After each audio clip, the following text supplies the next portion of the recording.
what if work is just not as important to people anymore?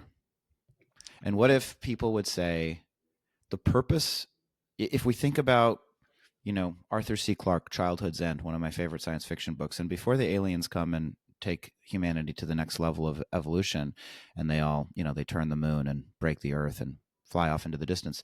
Before that happens, there's this utopian world that Clarke describes, where it's basically all leisure time, where they've created this utopia where people don't. The emphasis is not on necessarily work, so to speak, meaning capitalism, a profit motive. It's on creation for its own sake. It's on being in artistic communities, maybe like kibbutz style, communes.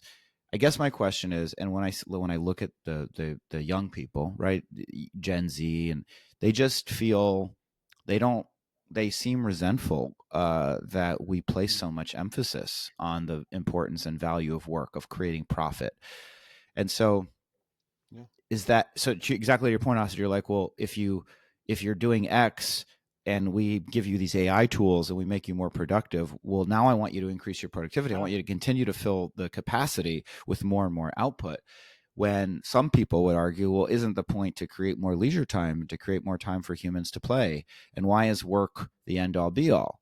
Now, for me, because we're not in the 18th century or the 19th century, when I say work, I'm not building a barrel or putting a shoe on a horse. My work is creating ideas, communicating those ideas. This is work right now, talking on a Yeah. podcast with my friends about interesting things. I'm doing work. So Where does this fit into Lemkin's 4 to 5 hours? well, but I think the point is, like, podcast host wasn't a job 20 years ago, and it is now, but the very definition of it is much closer to play than anything that has been possible over the history of, like, what we think of as post-industrial evolution work. So for me, I like work because work for me is like doing all kinds of cool stuff that I've designed because I run my own company. I don't know where I'm going with this except to ask the question to both of you. Maybe, is there too much emphasis on what we consider to be work? If not, maybe there's a stratification happening between people that highly value work and money and the outputs of that, and people that just don't.